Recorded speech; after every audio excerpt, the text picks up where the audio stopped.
Thanks for staying with NDTV. You're watching The World Report with me, Arjun, Samar, Mahendran, your daily window to top global developments. A top focus this Thursday, a group of 110 Indian students who were in fact stranded in Iran and evacuated yesterday have finally landed in Delhi just a few hours ago, viewers. Now, a majority of them, around 90, in fact, are from Jammu and Kashmir. Now, the students all from the Urmia Medical University and the first students, in fact, to be evacuated were transited via Armenia and Doha and boarded the flight to Delhi late last night.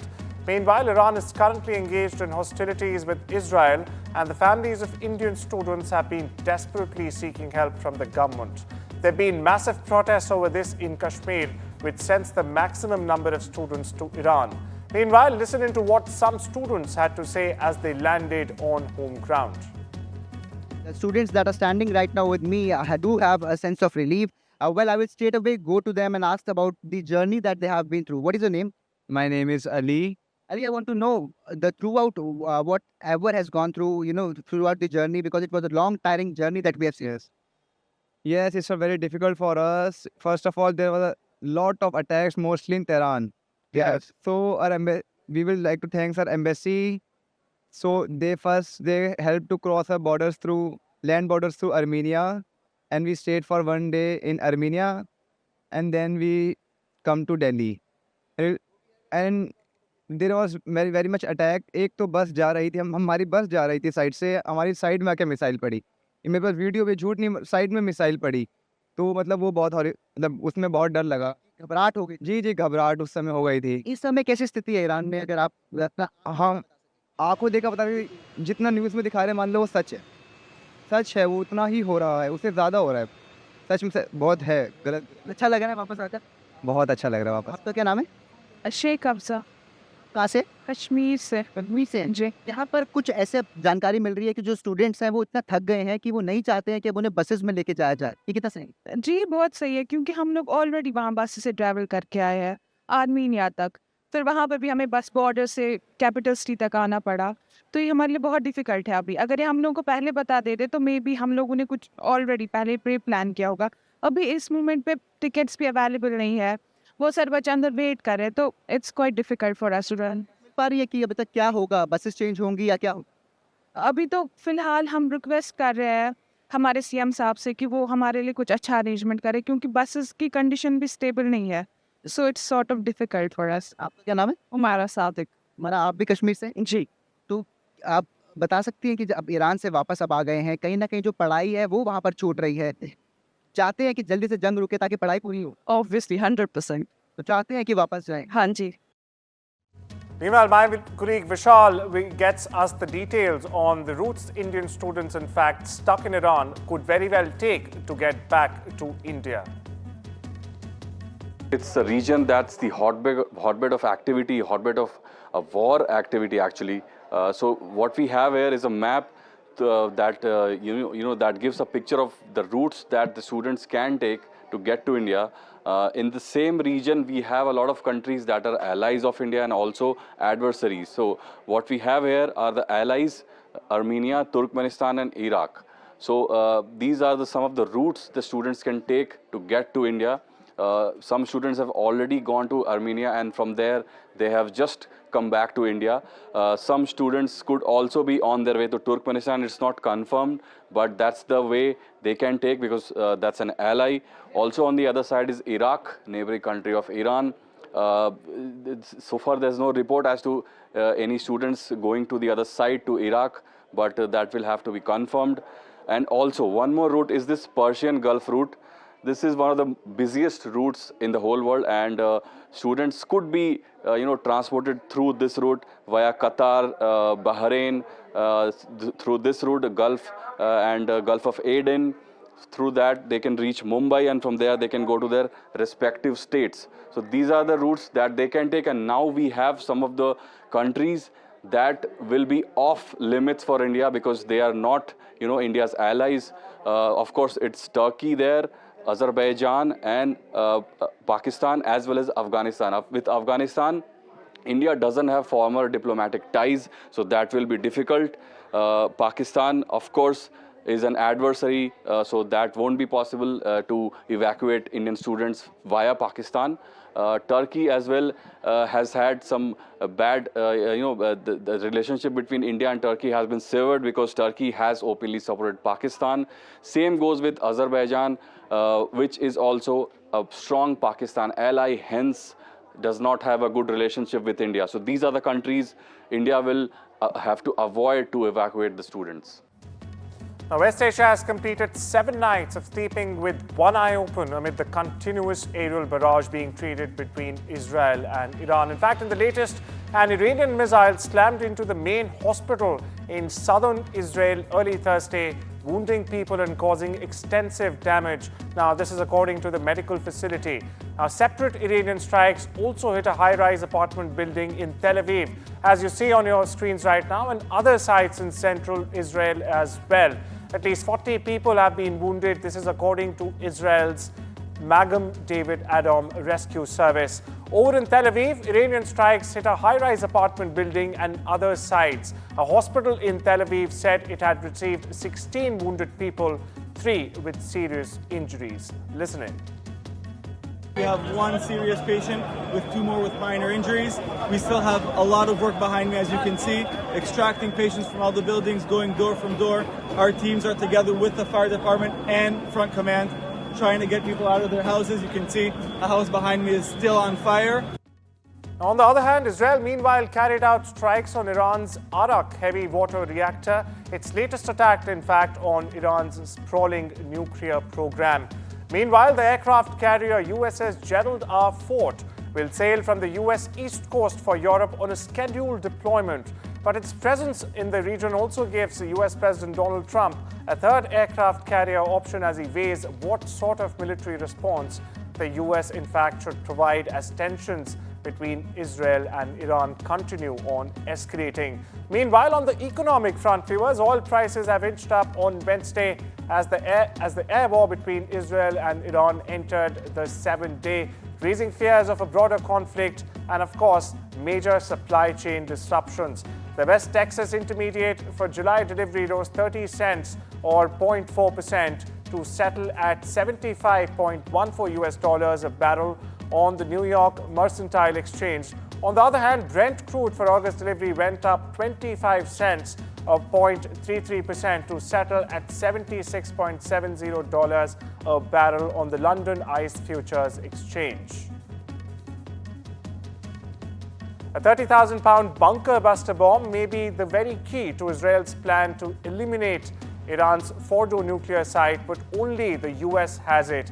Now, as tensions rise in West Asia, will America greenlight a mission that's never ever been attempted before? My colleague Parmeshwar Bava breaks down all the details. It's 30,000 pounds of pure power. Nicknamed the Bunker Buster, the GBU-57 massive ordnance penetrator is the most powerful non-nuclear bomb on Earth. And right now, it may be Israel's only hope of hitting what it calls the heart of Iran's nuclear program. I'll tell you why it matters. Iran's Fordo nuclear facility, buried deep inside a mountain, is practically impenetrable.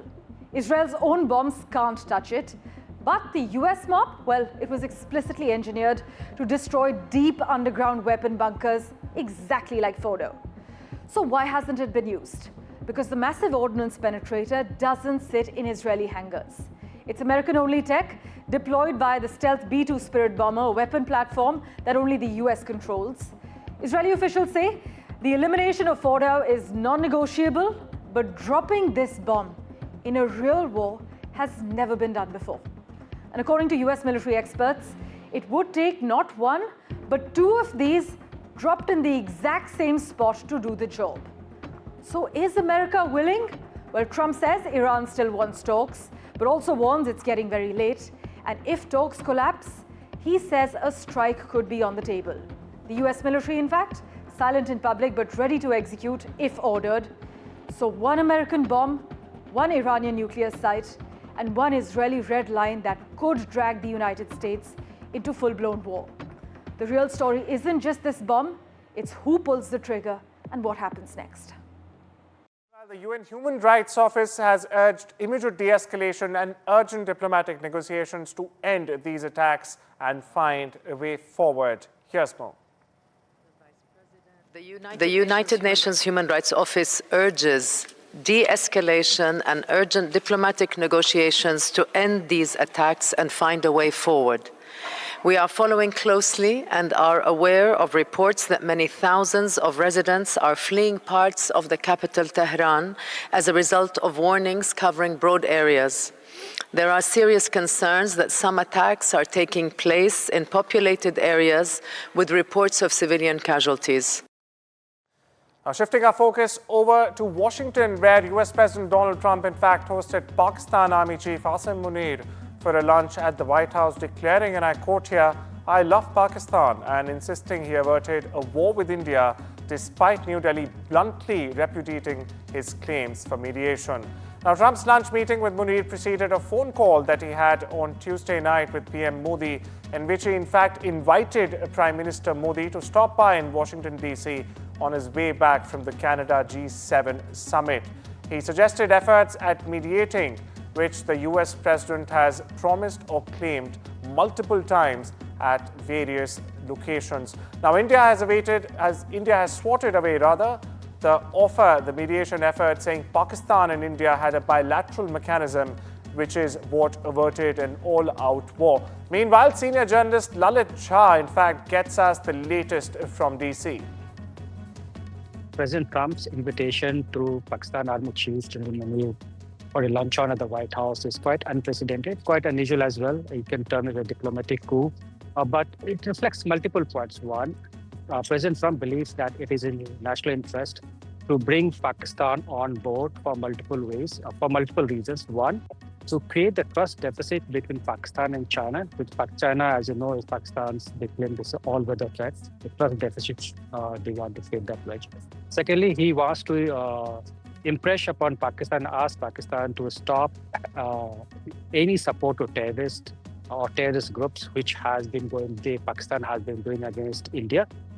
India, as you know, has always insisted and is put the condition for any talks on Pakistan, there has to be no support to terrorism. India, as I say, the talks and terrorism cannot go together.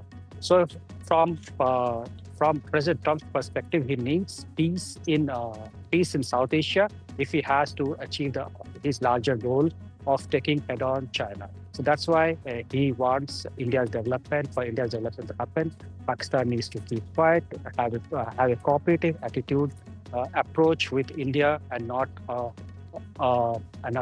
indulge in any cross-border terrorism. That's only one of the important points. Second point would be about getting some help, assistance from Pakistan in its effort or armed actions, military actions, if any, against Iraq.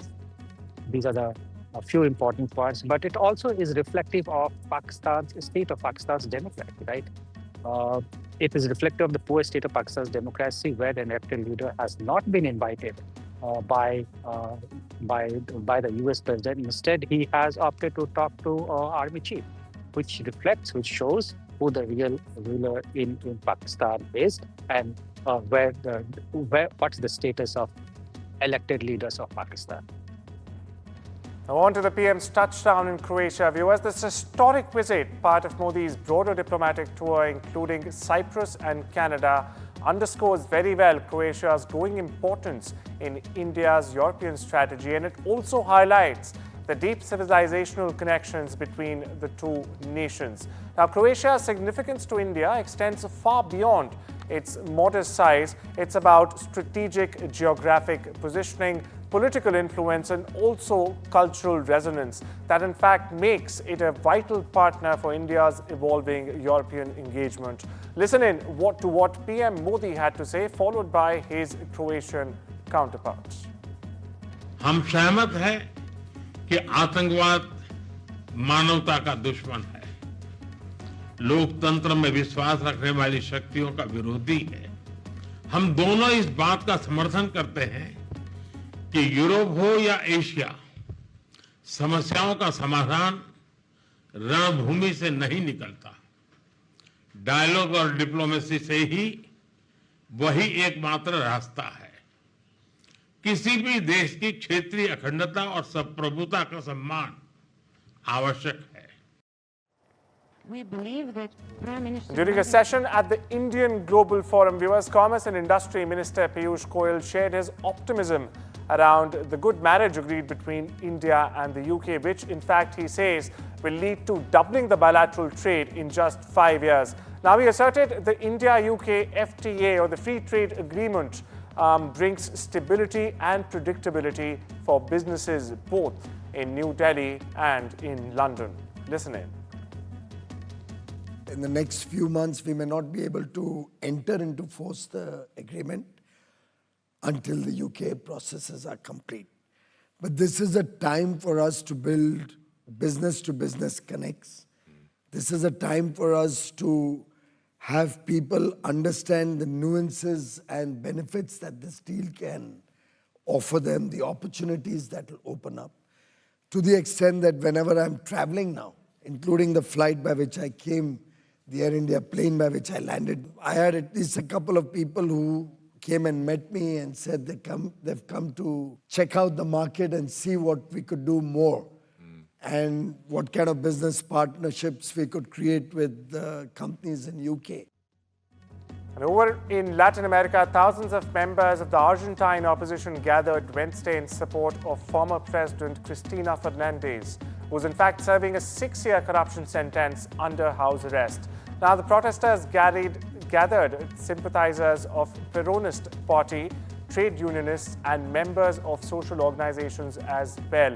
Now, as the protests gained momentum, Fernandez announced on social media platform X that she had in fact asked the court that convicted her in 2022 to clarify whether the house arrest, which began just the day before, also includes a ban on her going out onto her apartment balcony to in fact greet and interact with thousands of her supporters who've taken over the streets in Argentina, as you see on your screens there. And the biggest reform to British abortion laws in nearly 60 years, or 6 decades, viewers, members of the parliament have voted to decriminalize some late-term abortions at a time when many of their US counterparts, in fact, are moving in the other direction altogether to, in fact, limit this procedure. Now, in a landslide vote late Tuesday, lawmakers in the lower house of British Parliament, the House of Commons, as it is called, endorsed new legislation that in fact bars women in England and Wales from ever being investigated, arrested, prosecuted or imprisoned altogether for terminating their own pregnancies, no matter what the term or trimester therein. The vote was 379 to just 137 against it. Southern Mexico's Pacific coast braced for a Thursday morning impact as Hurricane Eric spun towards the shore as a powerful Category 3 major hurricane. Now, it's threatening to unleash destructive winds, flash floods, and a dangerous storm surge on the region in the coming hours. This is according to reports from the forecasters that are currently coming in. Meanwhile, swiftly strengthening from a Category 1 hurricane just hours earlier, Eric had maximum sustained wind speeds of up to 200 kilometers an hour by nightfall as it churned offshore about 85 kilometers or 55 miles, as they say in the west, southwards of Puerto Angel, the Miami-based U.S. National Hurricane Center underlined. And well, it's time we step into a short break. I'll see you on the other side.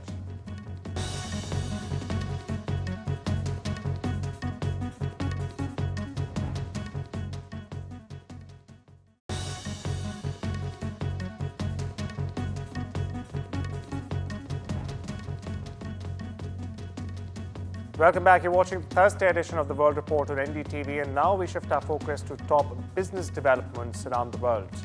The US Central Bank has held interest rates steady on Wednesday, and policymakers signaled borrowing costs are still likely to fall in 2025. However, Federal Reserve Chair Jerome Powell cautioned against putting too much weight on that view and has said he expects meaningful inflation ahead as consumers pay more for goods due to the Trump administration's planned import tariffs.